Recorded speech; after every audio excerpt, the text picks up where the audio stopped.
You're watching Direct Line, and my guest today on this episode is Dr. Indranil Basure, who is the professor of public health at the University of Memphis, Tennessee. He's also a cardiologist. Now, there are a couple of things that I want to talk to Dr. Basure today about. One is, of course, the latest development in COVID-19, which is to do with how it affects the body. The second aspect is on vaccine distribution, because so many vaccines are now in development phase in either the phase 1, phase 2 trials. So how are things looking after that once we have a vaccine ready? So we're going to talk about these two things. Dr. Basure, welcome to the episode. Hey, Karan, thank you for having me. It is a pleasure seeing you again. Dr. Basure, could we start with the first one? Now, you have brought up the latest development in COVID-19 this week, which is to do with the connection with the heart. Could you elaborate on that? Yeah, so the latest research on COVID and its effect is really sobering. For the first time, we have come to understand that even people with extremely mild COVID, not necessitating even minimal hospitalization, leave alone ICU care, they can present with severe heart problems. In fact, this is a study from Germany reported in the JAMA Cardiology Journal where they took 100 patients who had COVID, but two-thirds of them had minimally symptomatic COVID and never ever had to go to a hospital. And they also compared that to 100 people of the same age but who'd never had COVID. What they found is that out of the people who had COVID, and again, minimally symptomatic to mild symptom to almost nothing, 78% of them had cardiac involvement. That is really sobering. And what is extremely worrisome is the fact that 60 out of this 100, that is 60%, had active inflammation going on in their heart due to COVID. Now, this is dangerous because when you understand what active inflammation means, swelling of the heart called myocarditis, that can lead to dangerous consequences like refractory heart failure or severe arrhythmia, which can cause heart to go super fast and people can die out of it. So this is sobering because of a couple of things. One is we now know that most people with COVID have heart affected. But young folks, I mean, there were folks in that study who were skiing. I mean, they're young, they're healthy, they've never had any cardiac problem. Average age was around 49. So pretty young folks, even they, when they're infected by COVID, plus, it's not that these guys had severe COVID necessitating ICU care or being put on ventilators, blah, blah, blah. They're just simple Tom, Dick, and Harry getting mild COVID, which nobody really cares about.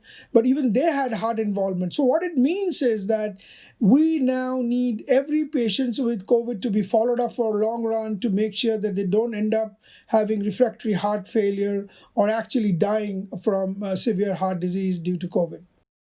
Dr. Basure, is this something to do with what is in common parlance being called long COVID? Like people are suffering from effects of it for months on end and without any real explanation for what's going on.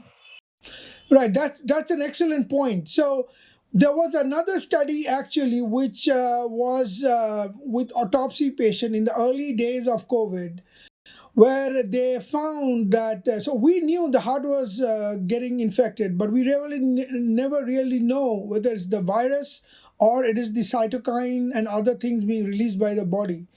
Now we might have some evidence. So another study that came out again in JAMA Cardiology, which actually had autopsy report of older people, 85 plus, who died due to COVID.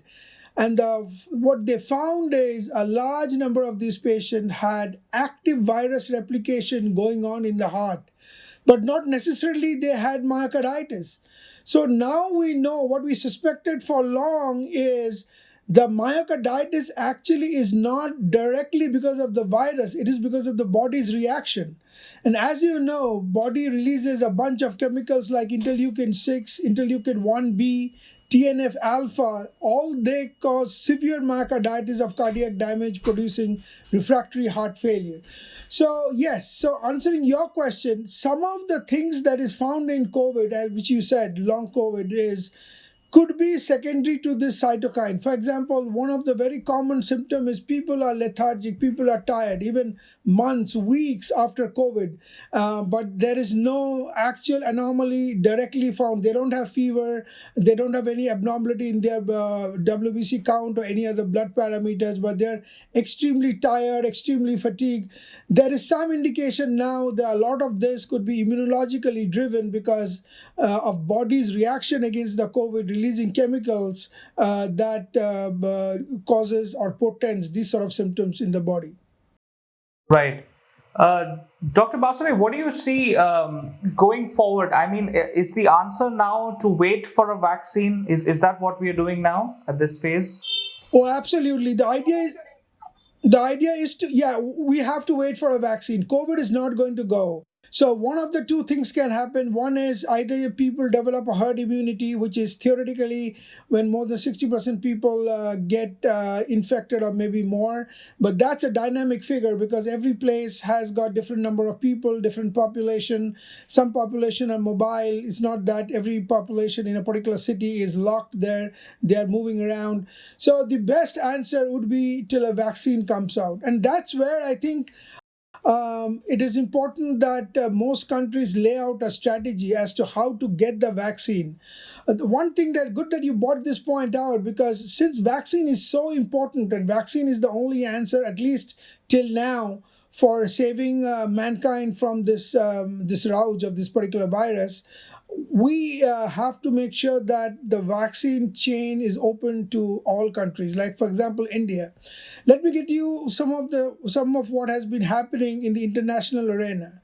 Couple of days back, as you know, the US government paid $2 billion to Pfizer and bought all the samples, over 100 million samples that Pfizer is going to produce of its vaccine. Couple of days back, actually less than 48 to 72 hours back, UK paid 70 million, the United Kingdom paid 70 million for GlaxoSmithKline and Sanofi vaccines. Now you have to understand this. So the rich countries are lapping up all this vaccine even before the vaccine is being produced or even before people are sure that this vaccine works. So you might say it's a gamble. It is a gamble because nobody knows. Even the most tested vaccine, say for example, Oxford AstraZeneca, which hopefully is supposed to have 30,000 patients tested in stage 3 clinical trials before it gets released. Even that may be dysfunctional or inappropriately functional or subfunctional when it actually comes out in the market. Because remember, we have a 5 billion population to cater in the universe, on Earth. So even 30,000 is a minuscule number compared to the population, and every population has its own genetic, own cultural, own social, and other nuances, which makes it important that a vaccine needs to be effective in this whole group of population. So though it is gamble, most of the Western countries, what they're trying to do now is they're trying to lap up all the vaccine that's going to be produced, at least from the top 5 or 6 pharmaceutical companies, which have a very positive record of producing the right thing. Though it's a gamble and large amount of money is involved, that's what they are doing. So I think for a country like India, it is important to plan beforehand and see what they are going to do. Now, there's Indian vaccine coming up. Absolutely. But again, just like AstraZeneca or Moderna, NIH, or Pfizer, nobody knows if the Indian vaccine is going to work. Hopefully it does, but nobody knows. So I think the Indian government has to play a role, proactive in trying to buy maybe advanced vaccines that are available in the market even before they are produced. It'll certainly be amounting to some amount of gambling, but that's the only way because nobody really knows which particular vaccine is going to work and which is not. So, and if most of the Western countries lap up the vaccine, it will take forever for India to get a vaccine that is working from all these different top pharmaceutical companies. Right. I think one development in this regard, which is positive for India, is that the Institute, they've already in partnership with, I think, to produce the Oxford AstraZeneca vaccine. So they are set to take that on. But Dr. Basure, let's talk a little bit more about vaccine distribution. Now, you already touched upon how the richer countries will probably lap up a lot of the volumes of vaccine. Even how do developing countries go about procuring them? And once it's in the country, how would the distribution then work? Would there be layers of it, in the sense that maybe the older people would get it first, maybe the younger ones would be the last to get it? How does the vaccine distribution work on a large scale? Yeah, so that's a very complicated process, and it is not even sure in most countries what is the best way of doing it. Because you see, there are few challenges for India. Number one is a huge population. Number two is taking the vaccine to different places. Now, some of the vaccine are frozen vaccines. They need to be transported only frozen. That increases the complication, because you might have to go to a village which is 100 or 200 kilometers from the nearest small city, and it may be a challenge to take vaccine frozen to these places. Number two is who is going to give the vaccine. So with this huge number, it's difficult to have trained people to give the vaccine. So for a country like India, we might need to have community health workers trained to give this vaccine. One of the other things suggested is, as you correctly said, is layering. Who gets the vaccine first?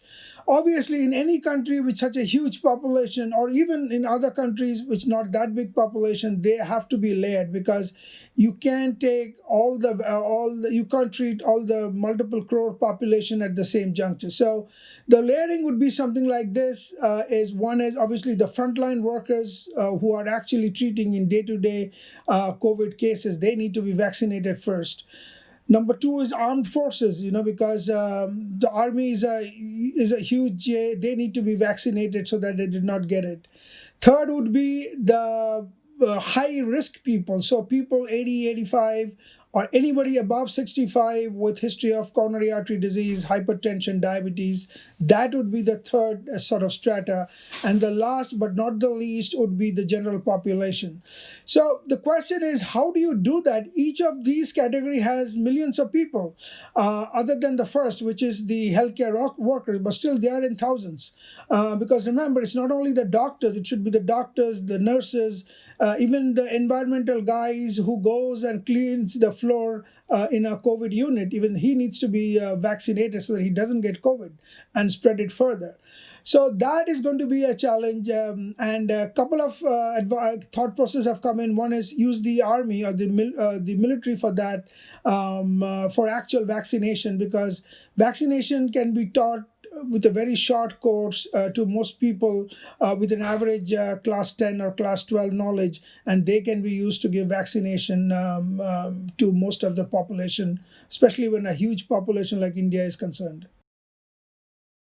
Dr. Basure, I mean, layering becomes even more of a challenge if you think about what you have brought out to us in the early part of the interview, which is the latest study where young folks who are fit and healthy are also suffering effects for a long time. Thank you so much, Dr. Basure, for joining us today. Hope to be in conversation with you next time soon.